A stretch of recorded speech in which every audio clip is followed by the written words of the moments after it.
In this video, I'm going to share with you how to add the 3-minute time frame on MetaTrader 5. So just follow me and follow the steps. It's so easy and simple. So first of all, open your MetaTrader 5. And as you can see, we have here the time frames. So we have here the 1 minute and the 5 minute, okay? And the 15 minutes. So to add the 3-minute time frame, you have to click on one of these time frames. So I will click on the weekly, for example. Right click and click on customize.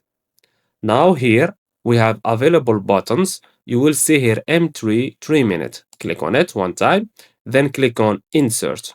And now as you can see, we have here M3. Now all you have to do is click on close and you will see here M3. This is the 3-minute time frame, okay?